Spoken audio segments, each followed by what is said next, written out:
Well, yes, welcome to Plain Talk. Good evening, Trinidad and Tobago and the wider world. Thank you for the patience. Thank you for having patience in us and sticking around to see the show. Um, we had some technical difficulties, but we're in now. So let me just get straight to the intros. And we call this show tonight the impact of coronavirus on the business community in Trinidad and Tobago. But I think we really should have called this interview Trailblazers. I have three people with me tonight as guests, all three are people that I have nothing but respect for, and they are all successful mavericks, trailblazers in their own right. They've all changed the game. And I'd like to introduce Diane Hunt. Good evening, Diane. Hi, thank you for having me. Diane, I want to tell you something here. And I mean, you and I have spoken for years, but I never got to say this to you. Say this for the world to hear. All the work that you've done, Radical Designs, and I mean, that's such a perfect name for the work that you did with Radical and the changes that you brought to the market at a time when you were so ahead of people, not just local, but international. You had your hand on the pulse. And I want to tell you, I have nothing but the greatest respect for watching you do the same thing today, now with your T-shirt. There's a different level again. You are obviously a visionary. Well, thank you. I give that all up to my creator because I don't know where the creativity comes from, but I'm happy to be a channel to bring that energy, to people, to my country. So I'm grateful to have that. And then I have Gary Aboud, who stepped out of every other line that was set for him. He created mental consciousness and awareness long before the rest of the world was on it. Gary is the man responsible for us even having a heritage and stabilization fund. And those of you who've ever been to Mode Alive, you'd see the vision of this man. And Gary, pleasure to have you. Yes, sir. Thank you, Philip. Thank you very much. And well, Robert Amar, a man that needs little or no introduction. Robert is one of the original 1%. When we're talking 1%, people with wealth and power. Robert grew up in the crucible of wealth and power. I mean, I remember in all the decades I've known him, I said, Robert, you are one of the few individuals that had in your hand three blue chip international companies. He's done other things. He's invented his own motor vehicle, the BUV. He brought some of the biggest international stars to the Caribbean. He created the Kiskadee Caravan and launched many careers. And that's just putting it lightly. Robert Amar, welcome. Philip, thanks, and a very good evening to Diane, Gary, and yourself. I appreciate having the opportunity to share some insights based on this issue that we're going to talk about tonight. And it's good to have people like you all. And the reason I'm saying that is because for you all to have accomplished any of the things that you've accomplished and all the other things that I have, of course, touch on, but for you to just accomplish the things that you've accomplished means that you have the ability to get obstacles out of the way. And I think that going forward, I see that they've set up a post-COVID-19 committee, and I've not seen, and I'm saying this, I've not seen the kind of trailblazers and visionaries that we really need to have on that team. And I don't know if that is the right team, but maybe the three of you could weigh in on what is the current situation for you as business people in Trinidad and Tobago under the quarantine, the lockdown, and what, if any, assistance you're getting from the state. Okay, well, I guess I'll start off. I want to actually commend the government for even taking the initiative to put a team of people together to have a conversation as to how we're going to move forward, how we're going to deal with the challenges. The only thing I would say, I would have preferred to have a few more women on the panel. And tonight, I feel really happy that I'm a woman on this group here tonight. And yeah, so moving forward, I would say that it is a really challenging time for small businesses, and I can speak for myself personally. No one through this whole crisis would like to shut their doors, but this is going to be a reality that many people will face. And If you have employees, in my case, I have 15 employees. I have a rent to pay. We do have other, expenses that the business carries, and we are unsure when we are going to open. We are unsure. Well, we are no. One thing I'm sure of: business will not be the same. It's not going to be business as usual. All restaurants who are serving customers will see impact on their business. And I am concerned that there isn't really anything put forward to small businesses. I think the initiative to try to cover some wages, $1,500 plus a $500 card, but those are small things, and it is important because people need to live and people need to eat. But at the end of the day, what happened? Business has to continue. So if small businesses are to close, they are going to lose all of these employees. We will not be able to keep them on. And so we're now going to have an economy with a lot of unemployment, further, unemployment. And that I think is going to be a big, big challenge. Gary? Well, I mean, it's quite an opening because several people had written and called for a think tank, and the composition of the think tank is a critical thing. I don't want to comment negatively on any of the people who currently compose. Vincent Pereira, the head of a big corporation, and Christian Moutet, who has done several reports, private reports for the Prime Minister that have gone nowhere. But there is a concern that the composition of the committee was done like the legislation, the COVID legislation, in a very secretive and whip-wap manner, where there was no consultation on who would be the appropriate minds. And this is reflective of the constitutional deficiencies of Trinidad and Tobago, where we live in a democratic dictatorship. So it's what the Prime Minister say. He is the Minister of Planning, he's the Prime Minister, he's the head of the National Security Task Force, now he's the head of the COVID-19 Task Force. So I'm not saying that he's not competent and able. I'm simply saying that there was no consultation on the composition. And certainly women are locked out, almost as though they don't exist as a minority.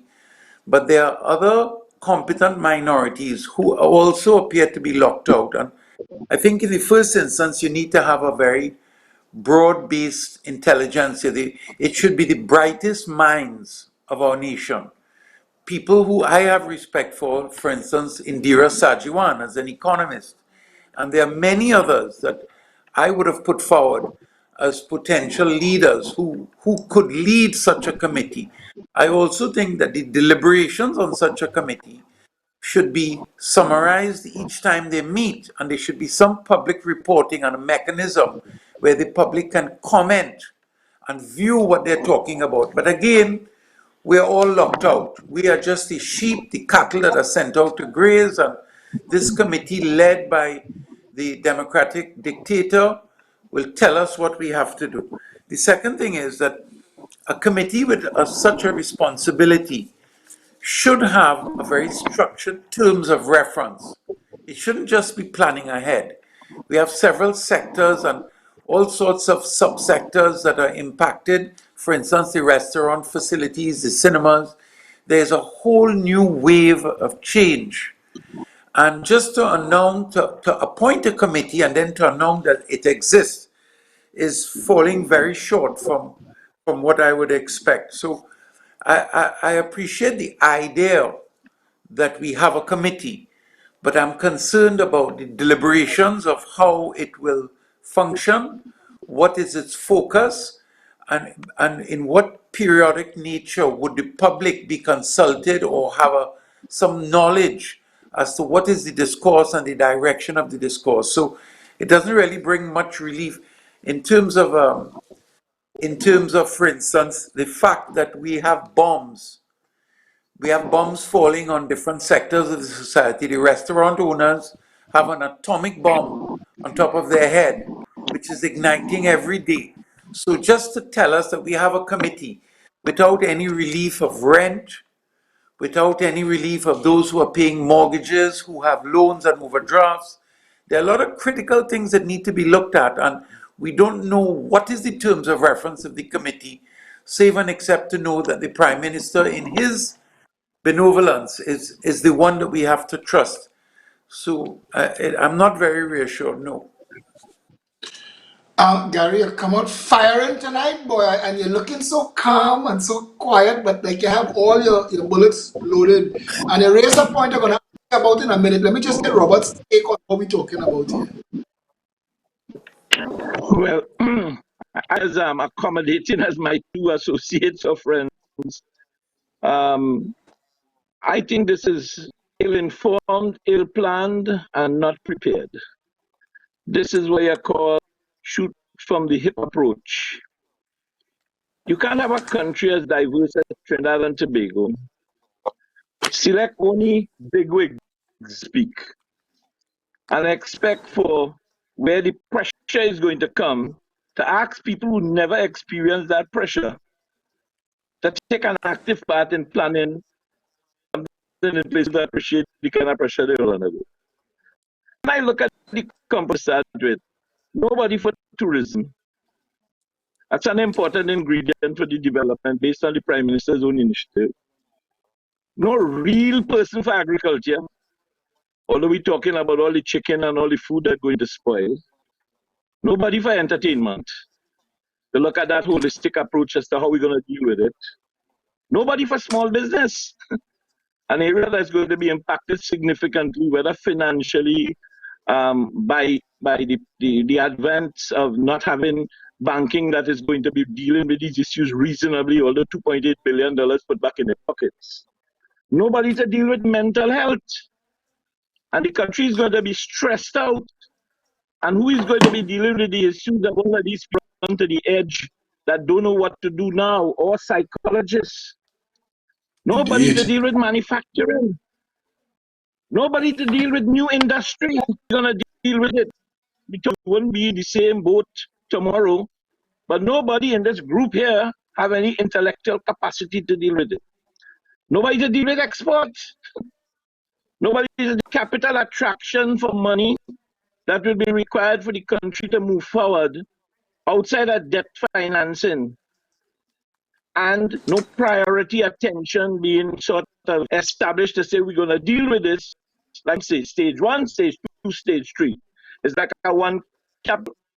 And finally, there's something called the RACI model, which I don't understand in this day and age. The government uses it in a lot of other industries, but at this time, they don't do the responsible assignment, which is important for us to understand who is going to be responsible for what, who is going to be accountable for what, who is going to be the communicator, which is the most important thing in this, because as we come outside from this, if the person who coming out, like what has happened now with the government reporting this kind of report where they have the whole country wondering what the hell going on, if you don't have a proper somebody who could communicate the information without duality, we are going to be in trouble. So while I think it's a good start, it started off wrong.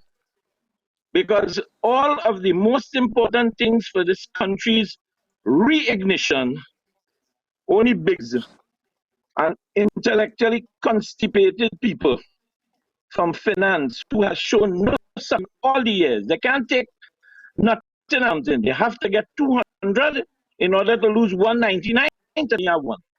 That's the team we have. Real fire tonight.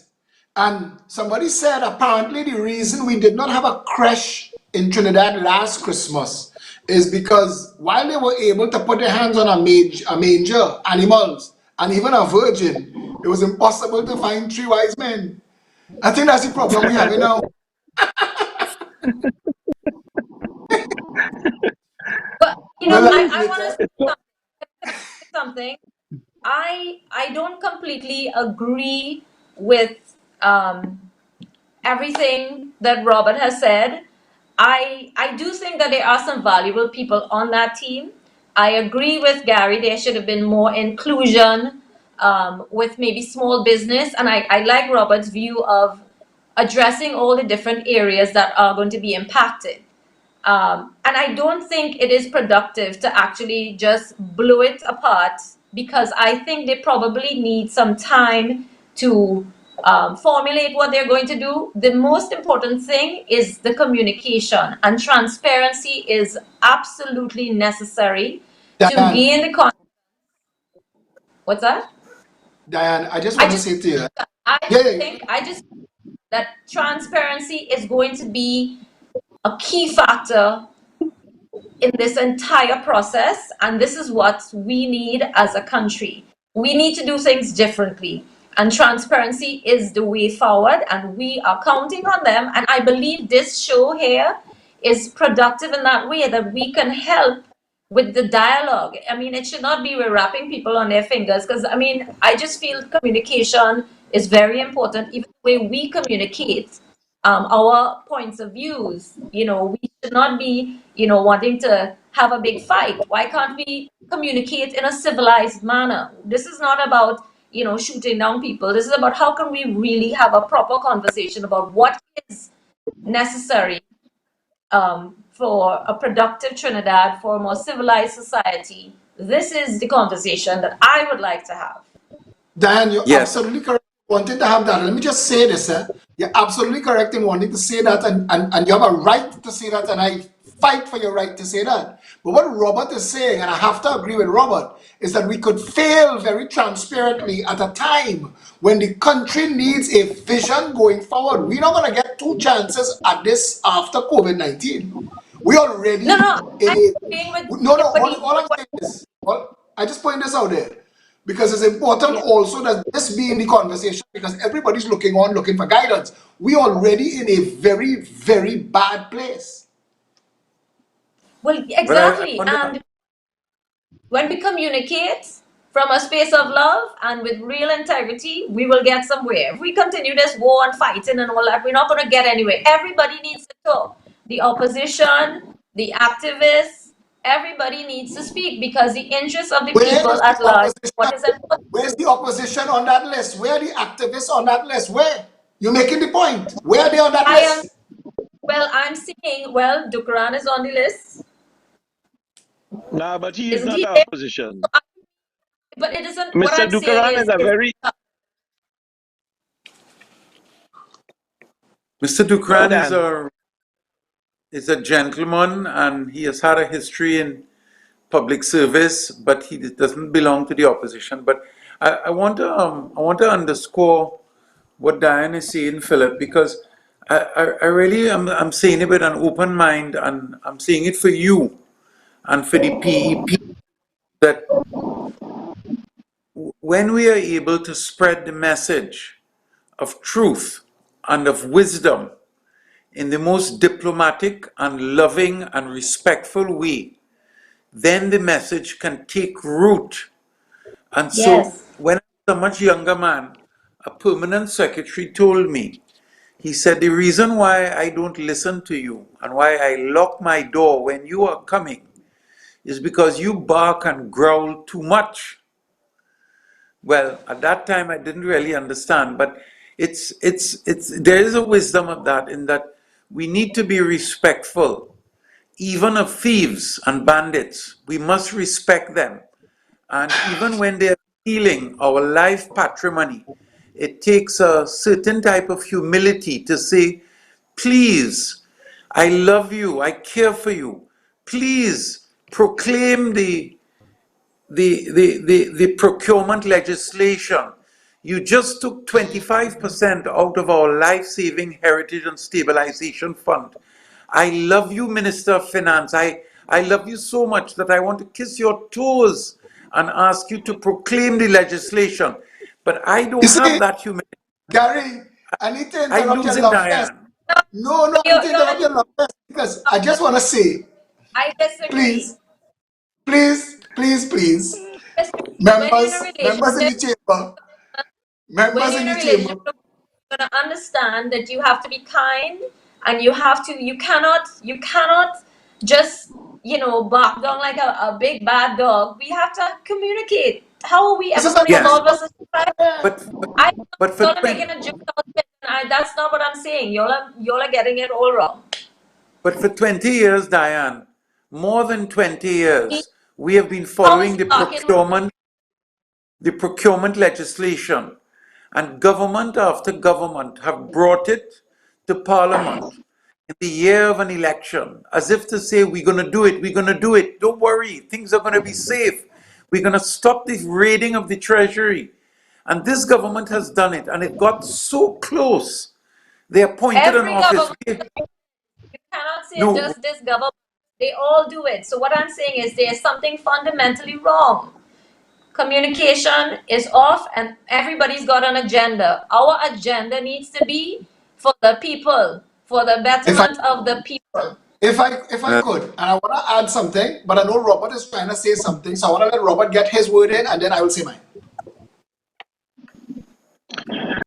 I kind of disagree with both Gary and Diane. That is a very myopic approach. After 58 years of in the country, you have financial institutions in this country that virtually rape the society. And the person who is supposed to set the mantle down on that is the man in charge of the country.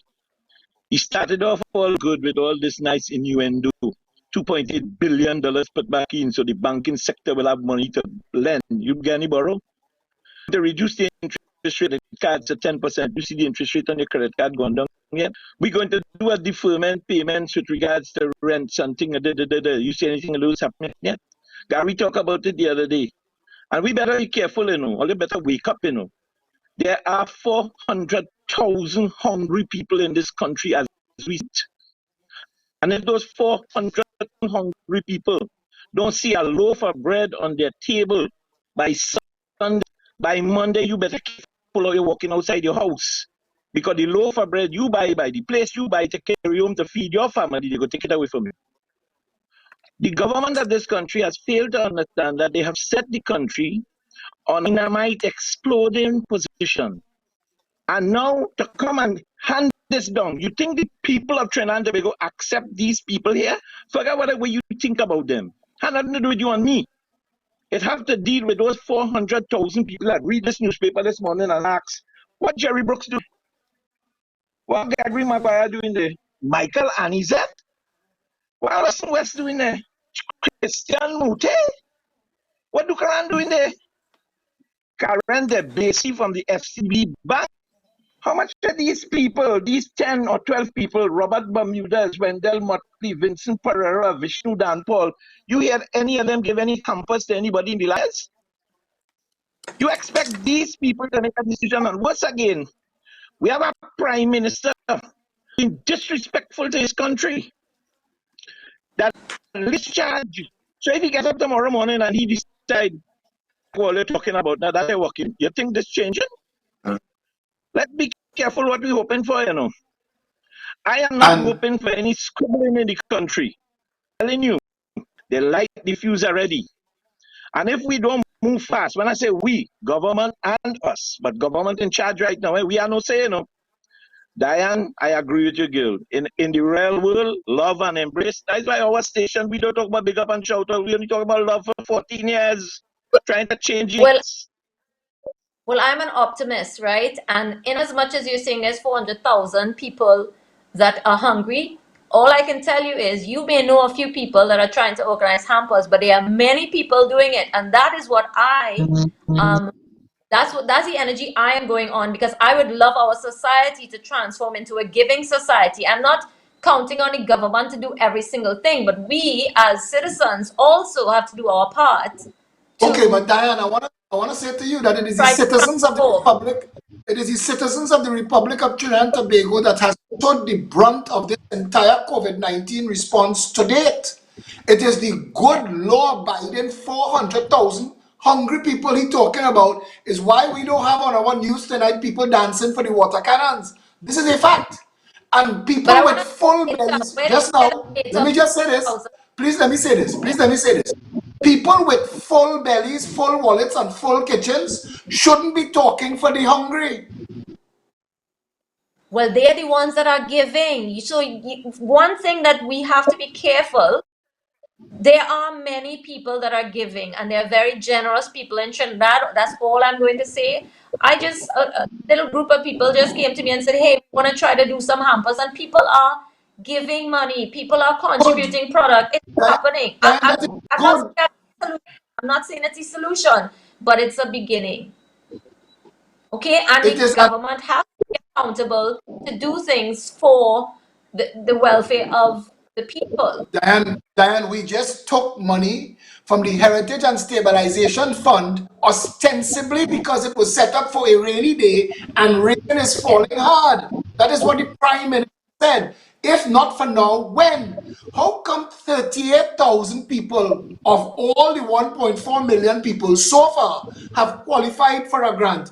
Today, the Express called me for an interview about the ID card not expiring until December. And I asked, how come 58 years, we live in 2020, we don't have an actual national card that you require to open a bank account so that the government could have sent funds like the Canadian government has done twice already to every single citizen, whether you're rich or you're poor. Hold on to that, eat something, we could talk about it after. How come in this country it's so hard in this country for people to get help? Well, that I cannot answer, but I believe it's poor systems first, which everyone knows that we Correct. have to improve across the board. In all ministries, things need to improve. And I think this is a great opportunity for our country to improve things on all levels. I concur, you're right. The only problem is the person at the helm of the transformation is a dud. You expect the transformation to happen? And that's the point. How many times must we reach this point, broken, with no idea where we're going? You said at the beginning that you applaud them for setting up a committee. I am asking, why are we setting up a committee at the end of April when we knew at the end of January that this was coming? We should have been proactive. Well, quite frankly, I don't think many countries have done that anyways. And I say it's a good thing. Even though you may think it's late, I still think it is in good timing. Maybe they could have gotten together before, but I think it's here, and they need to put something together. We can't just like totally, throw out the baby in the bathwater before we know what's happening. It's important to give them a You're little correct. time, and they have a deadline by which to, And put something. nobody's saying you're wrong. And Gary is right. We need some more kumbaya in the playlist, and I cool with that. But Kumbaya didn't But stop the four security contracts. Kumbaya didn't stop the four security contracts. National outrage did. But national outrage catch one slippery fish, a whole net gone.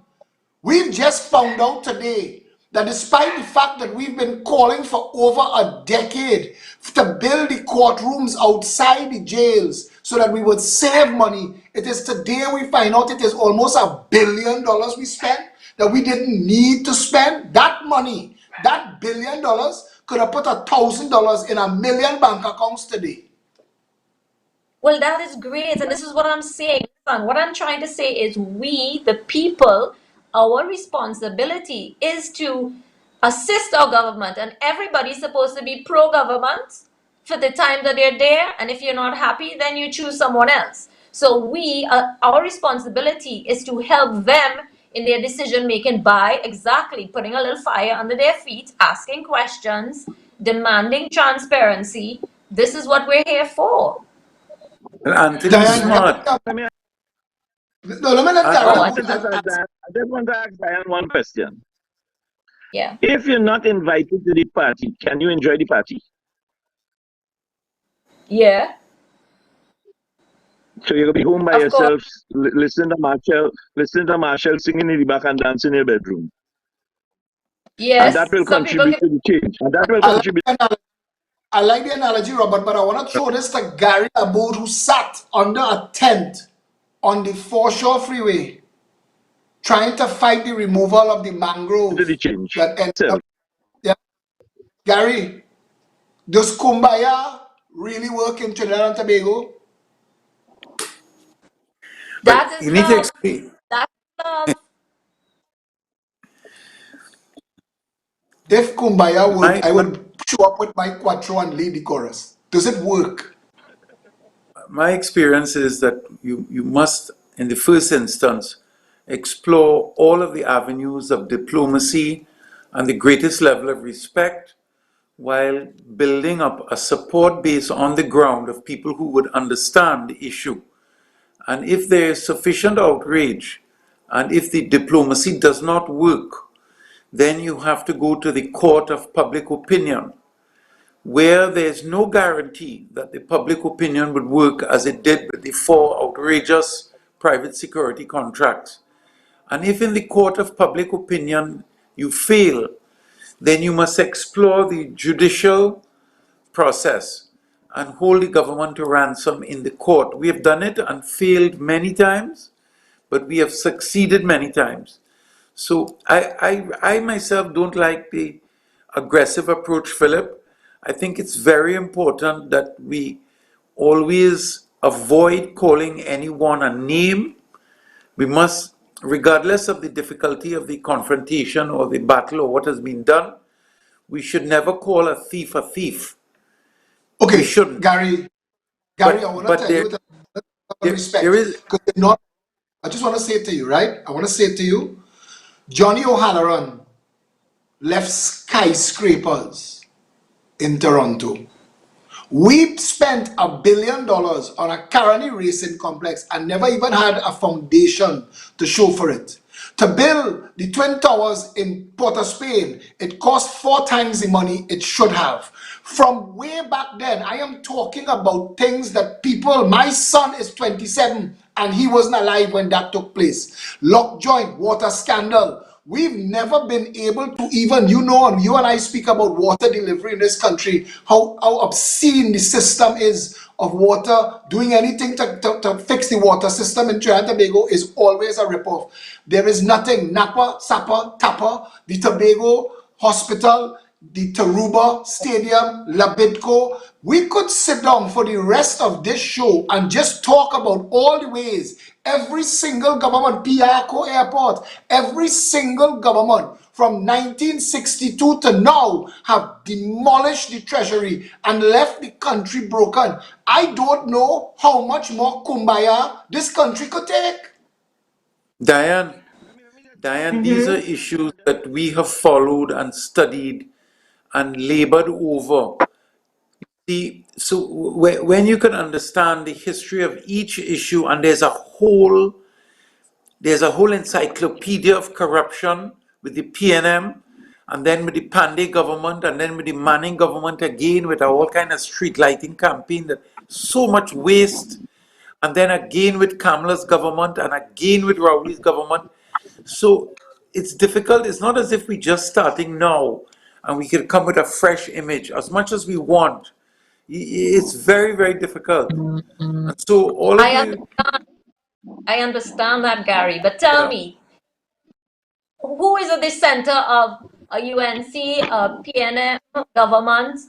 It's a human. Okay? So at the end of the day, as a nation, we're fundamentally broken. Okay? So it doesn't matter who is in power. They are all making grave mistakes. And so my belief is transformation of a society We're start going with down some it goes within, and this Robert, sounds cool, but we are not going to historical change. And roots, I'm and I just think saying, so. Let's see if we change it now. Here's what I want to ask you. In your mhm, experience as a businesswoman, who was responsible for your mhm. success? Who? Responsible for your success? Well, my success comes from my hard work, my resiliency, my determination, and Perfect. along the way, I've had Mm-hmm. some good help. I want to say my bank manager at Republic Bank has been very instrumental in No my problem. success. But but I've had some but, bad, but the but foundation the foundation starts with you. Everything else Correct. is And along it's the way. Because if you don't build the foundation and take that consideration to the political leader and don't answer yet. Hold on. They have appointed Mhm. this committee. Tell me one thing you expect for them to suggest for do for small business. Tell me Okay, one so this is thing what, you will say. Hold on, I'll okay. give you three. Tell me one thing you Okay. suggest that they will recommend to the government that the government will either institutionalize or legalize for banks to provide business. Tell me one thing you think they will recommend development of food security and for the country to be able to feed itself in whatever period, 5 years, 4 to 10 years, whatever it is. And what recommendation will make for capital to be allocated to that priority requirement, bearing in mind that our food import bill is over $5 per year. And three, tell me what you think they will recommend for housing for the less. Give me some That's fine, answers. huh? Yeah, That's I fine. given No, you that's three. one one thing I'd like to come out of the committee. If the committee can create a fund, say, I don't know, I'm just calling a figure, 50 million, 100 million, that they will allocate to small businesses that are directly affected, who have been mandated to close their businesses. And this fund would either be, I don't know, distributed amongst the banks that we can access at an interest-free rate. That would be a good start, because a lot of businesses are going to be in trouble with cash flow and so on. So if they can allocate a sum of money, that would be great. Okay, so that's one. Agriculture, what I would do is I would also allocate some money towards possibly exploring warehouse farming, because there are a lot of young people who are getting into agriculture, and I know a group, because they supply me my vegetables for my restaurant, and I've had conversations with them about warehouse farming and all that kind of stuff. So some money could go towards that, which is a little progressive as well. I know we do have enough land space that we could have more agriculture. Housing, well, I think that they have done a, I'm not sure if there's a model where they're using contractors. I know of one that has done several developments. And it's well built, so a public-private partnership may also be a good way forward for the housing. Diane, Yeah, if I may, right? yeah. And I'm listening to your answers to Robert's questions, and they're very well thought out, but they're still based on a model that does not work. It is based on a model of everybody standing up with their two hands out, hoping for the government to hand it. And instead of us going back to hand out governance, why can't we go to hand up governance? Your first point about small business is absolutely correct. But it starts with the government, it starts with legislation, it starts with taxation, and it starts with using the existing stock of funds that we have in First Citizens Bank and in Unit Trust. We could access those funds and create opportunities for small businesses. But you have to have a system. You can't just hand people money. You need to be able to Well, say, okay, just now, let me, well, if I could, no, I I just that want you're to going to say, hand let people. me, There must be a no, process. but, I mean, but I that's want to hear them then I want to hear them say things like, we will create crucibles for small business development. We will assist you with your rent. We will give you electricity free because it's free to us. We will give you natural gas free because it's free to us. We will give you Wi-Fi free because it is free to us. And then we'll sit with you because you know, Robert knows, Gary knows, for any businessman in any kind of business, you have your operational costs, and you have stock and inventory costs, and you have manufacturing costs, and how you can assist me based on this is what I am making or building or doing. It costs X to create Y amount, and we could deliver Z profits, and they engage in project financing per business, because your business is yeah. different to Gary's business, is different to Robert's business. But the only thing that unites all of you is that there is demand. What we need to put is proper systems and credit in place so that you could treat with that demand profitably. Well, yes, I mean, and like, that's exactly what I'm saying. You just can't be willy-nilly. You have to qualify, and you have to obviously be running a proper business. You know, you can't just show up and ask for money. And even so, like giving free power and so on can't be for there has to be a plan. You have to have a little strategic plan. So you need a break for maybe 6 months so you can get yourself back up. At the end of the day, it's really about just giving that extra wind, to the sails so that you can continue your boat off on the winds.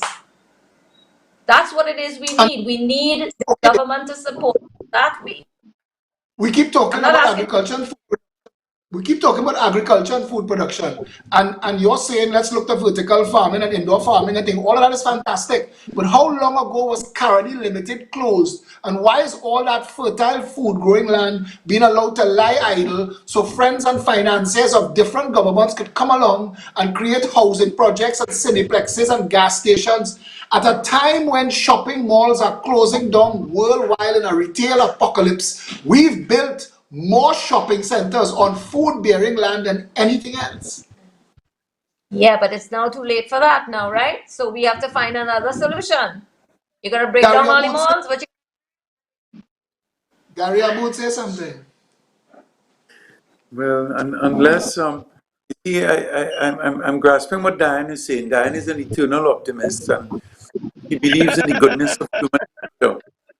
But in my experience, Satish, that Satish find that that is the Kumbaya to play on the closing, Satish. Find that is the British way. That is the very Europeanized, and I would say the British colonial way in believing in the goodness, intrinsic goodness of man, whereas the American Constitution is based on an estimation that we are rogue, cannibalistic scoundrels. And I tend to, from my experience of looking at the politicians, save and except a few, I mean, Lincoln Myers was, I know that if there is a gentleman place and called heaven, a gentleman. gosh, man. And then Jerry Pantin. I mean, I know these guys are still with us, and Right? particularly, yeah, there have been a few what I would call the new age politicians. And when I was at university, we studied this emergence of this new politician was a new age. And there was a particular profile of this altruistic person that had the common good very much at the center. It was like Plato revisited. But generally, those theorists from the 70s are hiding in shame today because the world has not developed generally with many of those people, and we're still overrun by the traditional bastardry of treasury raiders. So, as much as I would love to say that there's a lot of goodness in human nature, I think unless we have very specific guidelines, the enforcement of guidelines, and prison sentences that are meted out mercilessly, that we will continue to run aground by all of the vagaries that are so Yeah, but commonplace. And although Gary, I agree that there are several different types of incentives that could come to the table, there's no avenue. We are like stray dogs scratching on the door. We have to go meow meow like that black cat in your room, Diane, and hope that somebody hi, listens hi. to us. Gary, Gary, but you're correct. You're absolutely correct. But you reached a meeting out merciless prison sentences. But we need to be dealing with actual investigation and prosecution. Robert Amar had told me something about 20 years ago. Belief that a lion won't eat you because you have no interest in eating him is foolish. Robert, Let me tell you something. I listened to Diane. I just wanted Diane to record the things she would have expected to occur, and I hope you have documented it. Because I telling you now, this pack of clown we have here, they're not bringing none of those ideas to the table. The only thing that might happen is that funding for small business that you suggested, and it will be so corrupt that they're funny because the money will not be given. Like in America, it's $500 billion passed through America in the last 2 months. And you know some the people who supposed to get it, all the mom and pop all over America. None of them see the money yet, you know. You know where the money gone? In the Bank of America, in the Chatty Bank, in all of them institutions, and they give them it on lend. It's exactly what Imbert come and give us, telling us $2.8 billion because they reduce the repo rate, become available to the bank to on lend to people like you and I who need the money to keep us going. And they take that money and they put it in, they put it there and they put it there and they're trying to make money for themselves. And you will suffer from now until our glasses become mine and my glasses become yours. Well, the one thing I'm gonna say is money can't buy happiness. And so with all the Yeah, millions and the billions and whatever, how many of them are happy? I'm just saying. Diane, So but But Diane, just understand, although they are the minority. They are the minority. Diane, We have to the deal same with the money, 400,000 plus people. Forget the them. same Them I money money, care. can't buy Them I the same money care. can't buy that money happiness is wrong. They're not going to buy go out there and organize and help people. well, The Philip, can same I say money can't buy something? happiness. Yeah, just let me say this. The same money can't buy happiness is a wrong statement. It's a lot more comfortable to cry in a Mercedes Benz than in a B14. Gary, I disagree with you completely. Diane, when Gary, you have a truism, normally a truism will be truthful if you put it in reverse. So if you are saying that money cannot buy happiness, I can say to you that that is not absolutely true, because excruciating poverty will definitely cause misery. Okay, I I don't just think indeed, unless indeed, you're a well said. sage, okay, unless you're I'm a telling sage, some kind of floating gravitational you, no, no, no. Buddhist that can Go float go and hunger. listen to a TED talk by Raj Raghunathan. Left the Okay? reservation. Gary left the reservation. Telling he's a professor of happiness. You know, there's a happiness program in Harvard and Yale and all these things, right? And this is a new I don't want to say it's a new interest, but it's one of the programs you could never get into, because if you examine on this planet, all of us are in search of something. What it is? What are we in search of? Happiness, right? People think that material things can bring you happiness. We understand it can bring you some comfort. I know the conversation has really gone kumbaya now, but Well, let me all, just let all me give the I'm saying, my final comment, Diane, is that show me a father who cannot feed or buy medicine for his starving or dying child, but he's I a hear guru, a priest, a sage, a pundit. Tell me that he is happy, and I will change and take back everything. I would that's like what to I'm telling tell, you. There I would have like been to say something to Diane.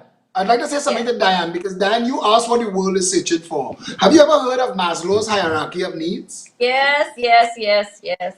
And it's an actual factual fact. And it is Well, right. it is You know, you see what y'all are mixing up here. Y'all are extreme. Y'all are just completely no extreme. I'm not talking okay, about okay, absolute okay. Before poverty. before Gary reach and run out of his paper, I need to ask a question. So let me read this. Today the Texas governor is allowing parks to open on Monday and retail stores next Friday. Social distancing and limited numbers in gatherings are still in force. Retail stores can open for pickup or delivery only. No in-store shopping permitted. Stores must screen employees, meet social distancing and sanitation guidelines for employees, allow online or phone payment by credit card. Employees must wear masks and gloves and place merchandise in car trunks or back seats. Since this approach is working for restaurants, logical to extend to retail stores and monitor. All Texas schools and universities, public and private, will remain closed through the rest of the school year. That's until this term that we are in comes to an end. And I'm asking the panel because this is something we have to discuss.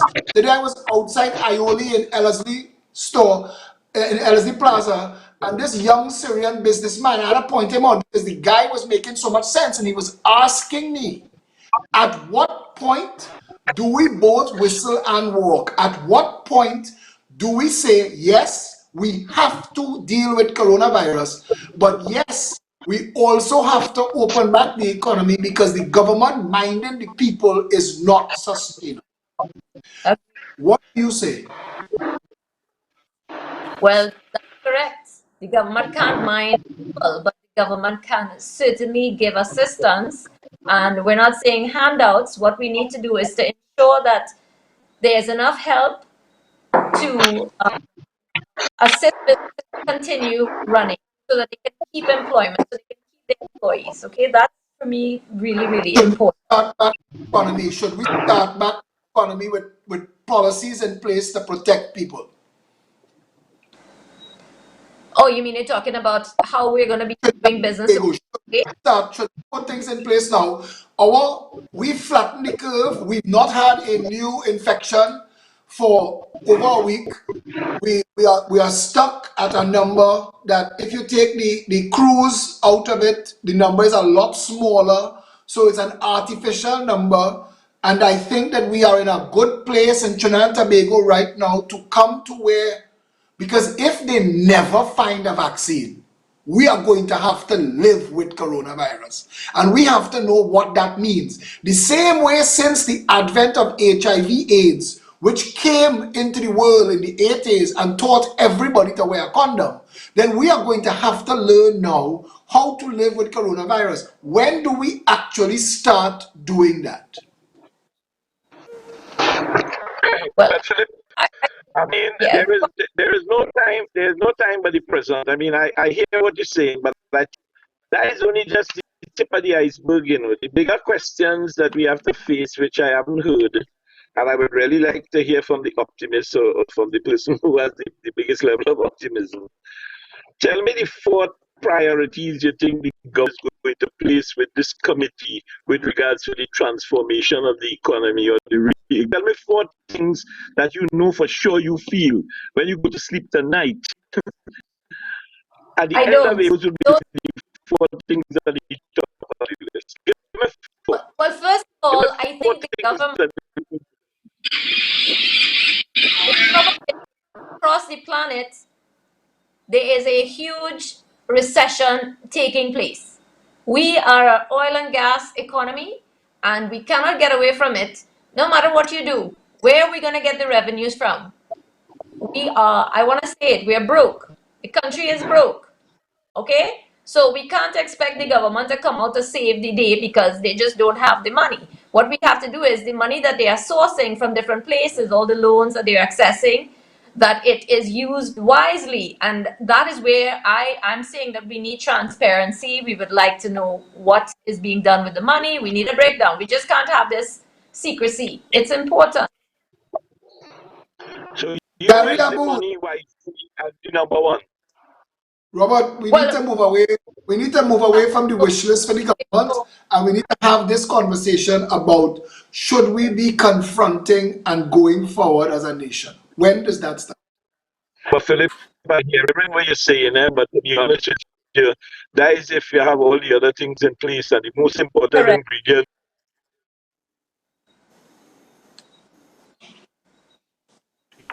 is find money to start it. Nobody will come. You know what? You know what I You know, remember it's that chicken and egg situation. Yeah, what is Robert. But you know what I remember? In October 2008, I was recuperating from a bad accident. I spent 3 months. I watched the American economy collapse, the housing bubble, and I watched the United States government come together and work together to put credit back into the economy. I want to tell all of you this, that there is going to be massive demand coming right out of coronavirus, out of COVID-19. The public are now like horses champing at the bit, want to come out and want to run. And with that demand for consumption, we need to make sure that there is credit in the system so that business could meet that demand. But my question again is this: should we be having the conversation about restarting Trinidad and Tobago now? But we have to have that conversation, and I think we probably have to do it in phases. It can't just be okay, let's just reopen the country, thing back to normal. Careful thinking. If you say you're going to open the beaches from this time to this time, restaurants are allowed to open. I don't know what is the perfect answer because I have not even thought about it. Um, analytically yet, because I'm just looking at the world and evolving and how they are doing it as, maybe a benchmark for what we could possibly. Then a collapsed economy will kill far more people than COVID-19 Well, ever could. I agree. And we do need to, I say there's going to be demand for things. So if we start manufacturing as much as we can locally, that's a way of getting the economy going. So we need to look at how do we support our local suppliers? So we have to try to really get to the point where we buy from local suppliers. We have to really commend a lot of the little small businesses. I mean, everybody's turned their home into a kitchen, producing bottled goods. You go to all the farmers market, that's encouraging. That's where we start, the economy flowing. As a people, our local manufacturers and local products. Ga- Well, I agree with them. I mean, there's so many good ideas coming forward that it's very difficult to argue against it. But where I think the public needs to be outraged is at the idea that we are locked out. We are talking to each other, but we don't have, according to what Stefan told me, he said we could talk to each other as much as we want. The only thing that's getting through to them is the guys who are tapping our phones and listening to us. If we say something that those guys who are listening to us think is worthy of reporting, but there's no formal way of us presenting ideas in a constructive forum where ideas could be heard. And I think that is the most important thing, is that sense of inclusion and public participation, which the UN, and it's the progressive way to be. And we are locked out. So, I mean, Absolutely. this is very, Well, very sad. we're talking, so I mean, this is a start. I think we need to gather more people together. We need to have more conversations, and I think maybe in bigger groups we could probably have our voices heard. How about Yes. incentives for production and agriculture? How about making land available in small parcels at 1 acre, 2 acre to people to grow But, specific crops based on but, consumption data? Gary? but I mean, the Minister of Agriculture and Fisheries, I've done my best over the past few years to maintain a diplomatic relationship with him. But in the most recent instance of the COVID, it's extremely disappointing. It's screaming at me how silent he has been when farmers have been literally abandoned. Markets have become inaccessible for the public to get into the markets. And I've said it before, and I think it's a reasonable idea that the roads outside of the markets, which already have no traffic, the vendors could be brought outside, not in an enclosed market, but on the street, where consumers can drive by and make their purchase while driving by. And I mean, I can't see why they're not innovating the mechanisms for the farmers to get their goods sold. So you're having farmers all around the country with every type of produce who's suffering. And I just can't understand why this abandonment. Well, Well, maybe they Philip, I didn't mean, think about somebody has to suggest it. I don't know. Diane, the Amar Group of companies was built on Bodhi and Baji. Robert talk, tell them. Talapia boy, Talapia. Listen to Talapia. me. I think the country's indicators based on science has clearly advocated that proper planning of the restarting of the economy can occur. If we use, as the Americans have directed, the number of cases 14 days, the lull period of the difficulties that other parts of the world have experienced, the death rate in Trinidad and Tobago, outside of the mass testing which would become a necessity, if for no other reason than the amount of potentially infected people have, I think that the economy of Trinidad and Tobago could get a start back no later than the beginning of May. Give another week, just for satisfaction that the explosion in no community outside of No, those but 18 or 19,000 people that came back that have scientific information on them, and put in place now some kind of mechanism of these people by using what is existing in China, which is the app, so at least get the economy to start to pedal again, go off to the full steam. I think it'll take 6 months for Trinidad to be back to a quasi-normal under new mandates accepted by citizens, including social and amalgamating and the way we was doing things before will change automatically. But unless we don't know how potentially problematic the country is with regards to COVID-19, taking a big risk because it could blow up anytime and we could end up like England. I want to tell you, This is not something we could joke with. no, nobody's saying Especially, but go ahead. finish your, no, you finish. I want to respond to that. Don't move forward from that. Yeah, Go ahead, yeah. finish yours. It is important because there are multiple ways, and we're talking in the Americas. They have found something that is working. That I think the University of Alabama 5 years ago on it. They have tried it out in the Americas. It is not applicable to persons who are past a certain stage. But if you're at a particular period of the COVID-19 and you get this drug, you regurgitate yourself in days. Similar like what the French said that he had accomplished with regard to the whatever the funny name medicine. But there is something that is right now, which they have done some very broad tests on. It means to say that we have an opportunity that if something happens in Trinidad and Tobago, if we are proactive as a country and go to the source of that and plan to start saying, hey, book 10 vials of this, we could be in a position that if something goes, we can nip it in the bud. You can't wait Yeah, for but it until we get to the point of no return, try to put the drug into you. It wouldn't work. you're absolutely correct, I Robert. think And I we're want to ready say, for a restart.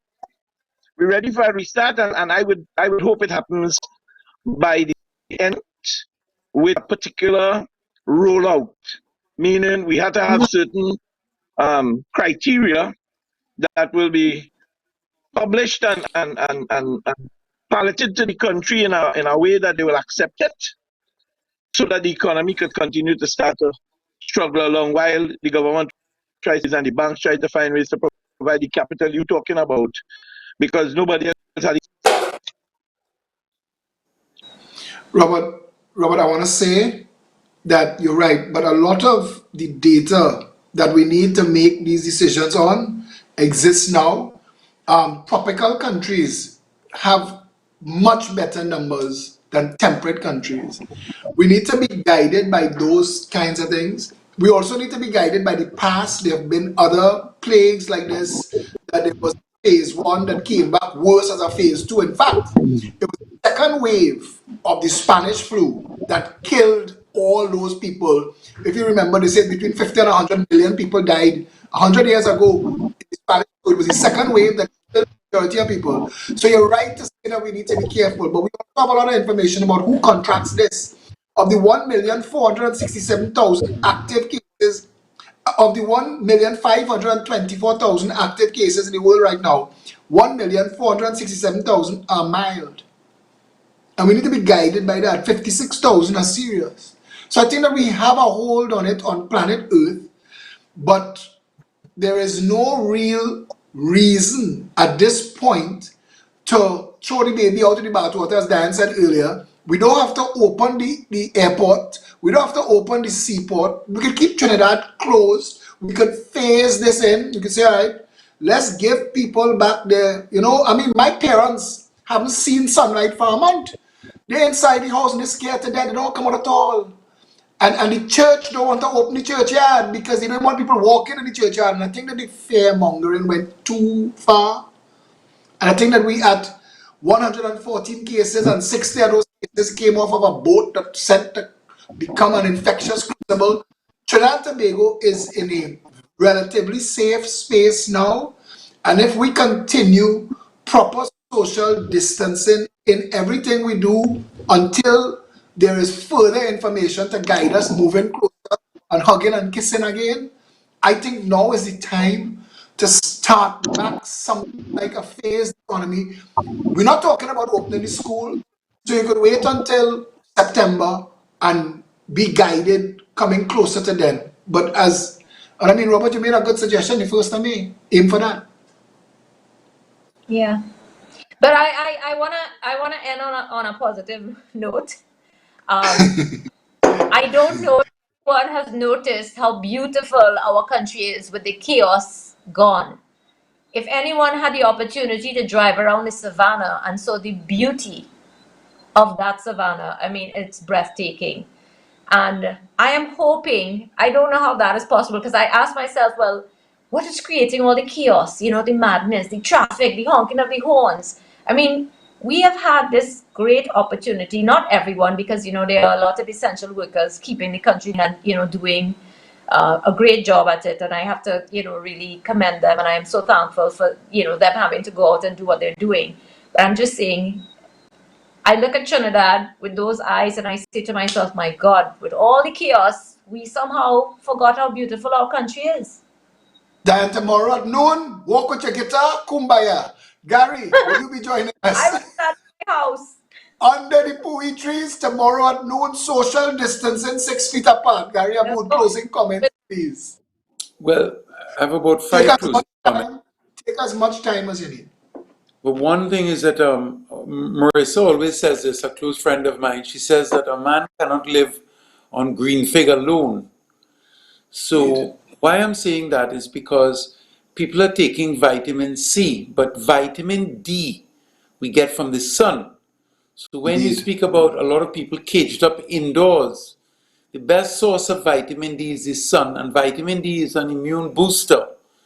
So I can't understand why beaches have been closed, because perhaps social distances could apply to beaches, and people who are accustomed to going to Deans Bay in the morning could still go to Deans Bay and have a morning swim before the sun comes out. I think that the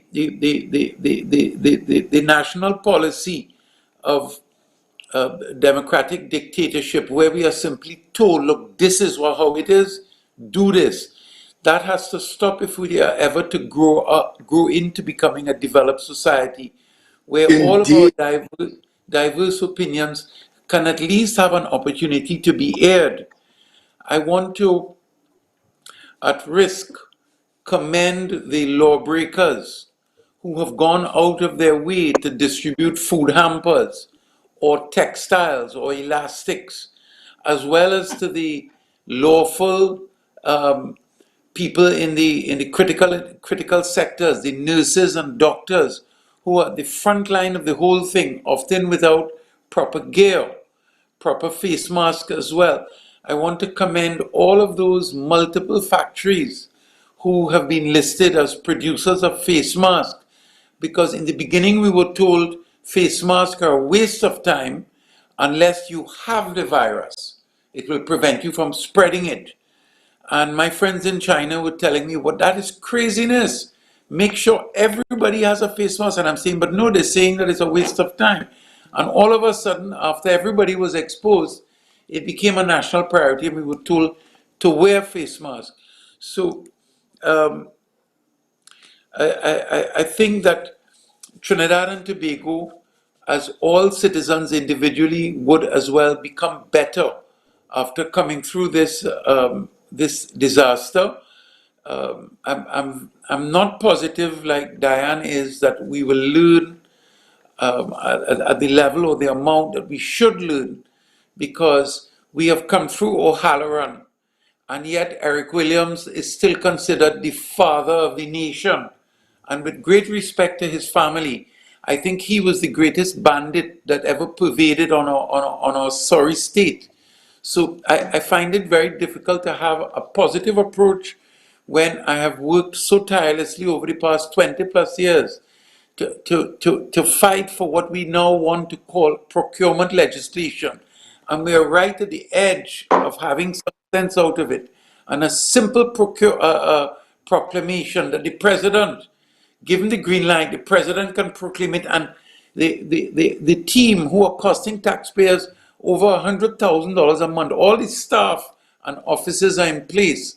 So here we are at risk of losing our national savings, our limited, minuscule national savings, compared to countries and states that have had far less oil than us, whose savings are like 10,000 times more than us. And here we are passing legislation to allow politicians to put their fingers into it and to take it out and spend it without any public oversight.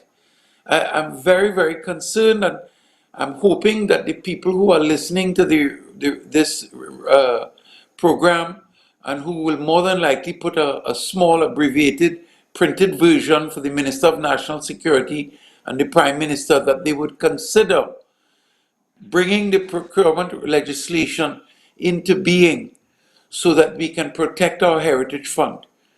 I think that is important. I think we should have some sort of national discourse and clearly a transparency on what this Tutu committee, a very educated person of mine, he said it's a committee of 22. He's calling it the Tutu committee. So what the Tutu committee intends to do for the nation, we need to know it now. We can't just wait on a promise while we're looking at it. We need to know. We are citizens. We are taxpayers. We belong to this society, and we have an entitlement and a right to know what is happening in our country. So, with its greatest respect to the chairman of the committee, who is also the Minister of Planning, who is also the head of the National Security Council, who is also the Prime Minister and the Chief Minister of Energy, negotiating energy contracts, etc. All of the other multiple portfolios that the Honorable Dr. Rowley takes upon his genius self to accomplish. I'm simply asking that there should be transparency and accountability on what this Tutu committee intends to do, and at least a monthly reporting on what progress it has made, so that the public can have some oversight and possible ability to contribute to the positive growth of the country.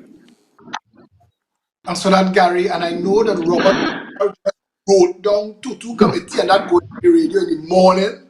I know that. I want to tell you, while you was talking, I was making notes, and I'm coming back to everything you say after when we wrap it up. Robert, give us your closing comments. Take as much time as you need. Well, Diane, just for you to know how I am thinking, if the Tutu committee does not address agriculture and a plan well documented, defined, and approved by all, including the opposition, to work towards the shortest possible time for Trinidad and Tobago self-sufficient, to take the majority of its homegrown food converted to product, like you say, that is going to be value added in the country with the option of export, they would have failed from the start. Thing for Trinidad and Tobago to do coming out of COVID-19 is to decide themselves we can no longer afford a $5 billion food import bill. And that we must be able to take care of feeding our people in a very positive way, fish and all the things out of the sea. Secondly, if it does not put some restrictive positions on banking, who have been exploiting the country at a very unfair rate, including charges and profit on foreign exchange. If they don't put in place to squeeze them to a point where they make profit but don't abuse the citizenry, including some sort of arrangement for reverse mortgage charges, where you don't pay 2 times in interest for a house that you cannot afford, especially when the majority of the people in this country work for under $60,000 a year. If they don't put a plan in place for that, we're dead. This is the time for the people to for the government to make sure that banks do what is in the best interest of the development of the population, not in the development of their shareholders' bottom line at an extraordinary level. I say they must make profit, but not above and beyond. 3, if the government put in some plan for housing, similar to the NHA or the H has, but with a specific kind of guaranteed, developed, implemented housing by doing a quick assessment of those people who can and those people who cannot. Makes no sense telling this country over and over, there are not 20 people waiting for house, and 85 of that 120 can never buy it. So we don't have 120,000 people waiting for house. Let's get it right. The 85,000 might be able to rent, but they cannot buy because they FC. And by the time they finish, go home and feed the child, they don't have even money to buy toilet paper. So let's come up with a plan to deal with those less fortunate people with trouble. 4, if they don't put extra priority on re-education of the country, which is one of the failures, the population today is so bad, is because the education system is tuned with the demands of today. We have to take our people and make sure they are sensed properly, not brainwashed, educated, learn the difference between right and wrong, and how to use your money and how to invest, save. And 5, if we don't put priority in taking care of our elderly, which is 245,000 people, we are going to be dealing with a situation of endless expenditure for those 245,000 people in the medical system. And we have to also couple that with the healthcare system of the country to make sure that we understand what's going on in this country and how we're going to deal with it and how we're going to mitigate some of the nuances that are caused because of lifestyle bad systems. I expect that the government would allocate a sum of money for small business like you, but I don't find out that it goes to the bank and then it exploits the people. It has to be a holistic arrangement. The bank is just a cashier and handing it out, but the process must be something separate and distinct from the bank. The bank is only just a 100 million or the 200 million. They mustn't be there to make the decision because half of them bank don't understand these small people or they're sketched in an end. You have to put people who appreciate and understand that. That means to say you've got to take that business development enterprise that is set up years ago and is manned by the right people. I am hoping that the government, in short notice, tells us what are the objectives of this committee. What are the objectives? We know the timeline, end of the month. But what is the objective? Is the objective to help small business? Is the objective to build agriculture? Is the objective to rebrand the small businesses in the country? Is it to do the processing for the agriculture or agribusinesses? Is it to do a whole new segment into the economy for development of export-ready, locally made products? What is it? If we don't know that, then we're operating in a vacuum because I got to tell anything. And finally, give us a progress report. I don't agree with Gary with 1 month. This country gets so blatant corrupt. We need to have a weekly report from these people. 1 month too long. By the time you come around up in the first week, we need to hold them to accountability from now. And I agree with you at the beginning of the statement. We got to use a little dirty. But I understand that these people are not diplomatic. These people don't care about the society that they are governing. You know what they care about? Getting back in power tomorrow. Holding on to the treasury so that they can make the decisions they want to make in interest of what they believe. And just look at Petrotrin and you'll understand. Shut down, supposed to sell, not sell, come back. Nearly what, 2 years after the fact? You think we'll get any money for it now? It's like World GTL. And as a man who probably spent $3 billion US of this country money under the guise of who? 2 prime ministers and 2 energy ministers. And after today, we can't come for that. It sell for 20 million. The fella so smart. I said he went by Republic Bank, he pledged it for 30 million, he give the government some, the rest and he gone anywhere. And after today, where's World GTL? Where's the gas to liquids plant? Where's the low sulfur diesel plant in Trinidad and Tobago by that company? That's what what's she name? Alison Lewis. Yes, she Robert, self. Robert, sorry about that. I need to interrupt you for What was 1 his name? second. What was his name, Robert? Who, The same person, Nikwan. Alison, The, Alison the Lewis. GL. Alison Lewis is No, Nikwan. Malcolm Lewis. He was the But woman there. Robert, Mal- I like the road that you're going down, but I think we will reconvene this committee next week to deal specifically with corruption and issues of white collar crime, because you're correct and everybody's hinted at it. If we don't put a bottle, a lid back on that bottle, we ain't going nowhere. Yeah. I just want to share one final thing with you. The name of the medication that they have found out of the University of Alabama is remdesivir.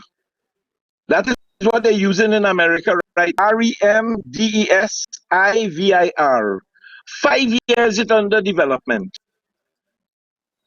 And put the money to develop it. They now have it and it's working. And I am saying Trinidad and Tobago in by the University of Alabama and start talking to them to find out how the government of Trinidad to become the proprietary representative of that drug. Not no pharmaceutical company in Trinidad. They'll come back on and exploit you like it's $1,000 to do the test now with the PCR. Can you imagine that? $1,000 to do a PCR in your nose and put it in your mouth. And you have to pay $1,000 for that. And you could do the crack one for 250. 250 for the little one like Thanks a a lot. pregnancy test. Hear them. It ain't working. It ain't working. It's working everywhere else in the world, but in Trinidad. Okay, so I let's get so close off damn. with tonight. So we close off with one thing y'all are grateful for. Diane, wait, just now. Before we get to that, I'd like to lead us all in a chorus. No, but Diane, you ought to give me your closing comments too, though, because some of the panelists have other commitments tonight. So you have to give me your closing comments now. I closed off. I said, what a great opportunity that we have right now in our country. And I'm saying, as um, we've all been given this time to reflect, to look at the things that we are doing that could be improved. And this is not just as a country, this is as a planet, because this pandemic has actually brought out all of the ills that exist on the planet.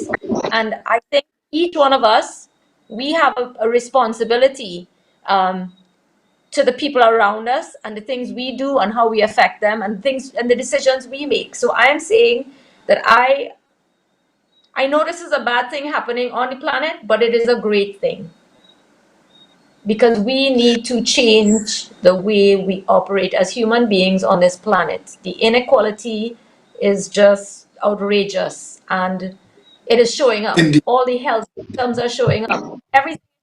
This virus has brought it all to the surface. Indeed, and I agree with you.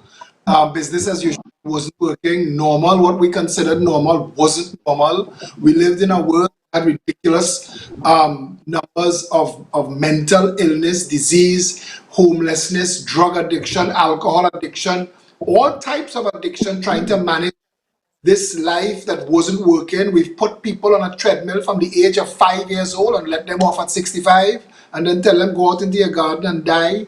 We did not have a proper world model, and I agree with everything that you said. Is it going to be easy to change? I don't think so. I mean, I don't want to sound like the eternal, or the eternal pessimist, but human nature is one of the most difficult things to change. And people in this world have been conditioned by greed and fear for so long that I think that they're just waiting by the door to run out again and grab all the marbles they could from the game. I would be surprised if that changed, and I would be one of the first people to applaud the change and sing all of the choruses of Kumbaya with you and Gary and Robert and everybody else who want to come along. I want to thank this panel, this amazing panel, this bunch of trailblazers, these people who I'll tell Trinidad and Tobago, every single person on this panel, I am a fan of. I think that this is what we should have built a committee out of. People who could, by just their life's work, be an example of what we should be trying to do for many others. I hope that we could convene this panel again sometime soon next week. I know people are filling up my inbox with messages asking to bring this team together again. So, guys, Robert, Gary, Diane, thanks very much for joining us. My pleasure. Thank Have My you. a pleasure. great weekend. Good night. Diane. And Trinidad and Tobago, as we come to a close, I for one would like to to really thank the vendors, the supermarket workers, the cashiers, the managers, the people who pack the shelves, the people who man the warehouse, the people who pack the bags, the people who bring the stuff out to your car. I'd like to thank the truck drivers and the van drivers and the people who work in the warehouses who load the goods on the vans and bring the food to the groceries. I'd like to thank every roadside vendor, every parlor, every mini mart, anybody who has been open to keep us having something like some version of a normal life while we've been going through the insanity of this madness that is coronavirus, COVID-19. I want to say a special congratulations to all the people of Trinidad and Tobago, but for a few foolish people, this country, the people of Trinidad and Tobago, they keep impressing me that when it is time to actually stand up and do the right thing, we do that so well. And I think that we've done it very, very well where coronavirus is concerned. I think no government, no organization, nobody could take credit for what you all did by getting yourselves together and by making the kind of sacrifices. I know there are some desperately hungry people in this country that are still believing and hoping in a better tomorrow. And I want to say to them, any government that I could end up part of, I promise you, we will, like a rising tide, raise all boats. It'll start at the bottom, where it should have been, because all economies grow from the bottom up. Trinidad and Tobago, we still can be paradise on earth convincingly, to quote David Rudder. And I think that if we listen to the message from others. Don't judge people by skin color, race, religion, class. I think we all bring something good and positive to each other's lives, and I know that I'm closing sounding like I'm singing along with Diane's Kumbaya verses. But I am actually an optimist, and I want a better Trinidad and Tobago. I want a better world. And that's why I've given so much of my life to this and so much sacrifice to this. And I'll continue to do this going forward, aiming for a better country for us all. So this has been Plain Talk. I'd like to thank Satish Ramsaran and the rest of the PEP Media team. Until tomorrow, stay safe, Trinidad and Tobago.